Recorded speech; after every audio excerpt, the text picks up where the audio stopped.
அஸ்ஸலாமு அலைக்கும் வரஹ்மத்துல்லாஹி வபரகாத்துக்கும். நண்பர்களெல்லாம் ஒரு இடத்துல நம்ம சந்திக்கிறோம். சிரித்து பேசுவோம். அந்த சிரிக்க வைக்கிறதுனுடைய ஆர்வத்தில் போக போக என்ன ஆகும்னு சொன்னால் சில பொய்களும் சில உள்ளே வந்துடும். சில கற்பனை கதைகள், சில இட்டுக்கட்டுகள், அவதூறுகள், புறங்கள் எல்லாமே உள்ளே வந்து சிரிக்க வைக்கிறதுனுடைய ஆர்வத்தில் எல்லாமே நம்ம செய்ய ஆரம்பிச்சிருவோம். நோக்கம் நம்ம சிரிக்கிறோம் என்ற ஒரே ஒரு நோக்கம்தான்.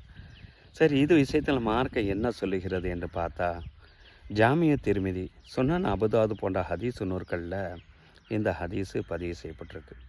வயிறுல் இல்லதி, ஒரு சிலருக்கு நாசம் உண்டாகட்டுமாக.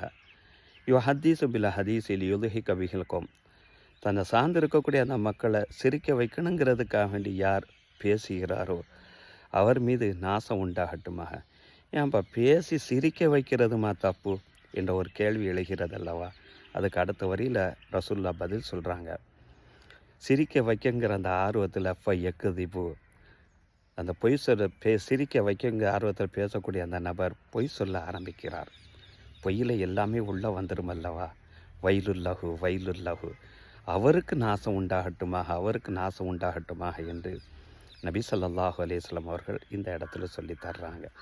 நீ சிரிப்பதற்கு கூட பொய் சொல்லக்கூடாது, அவதூறு சொல்லக்கூடாது, இட்டு கட்டக்கூடாது என்பது தான் மார்க்கத்தினுடைய நிலை. அதை நாம் தவிர்ப்போம்.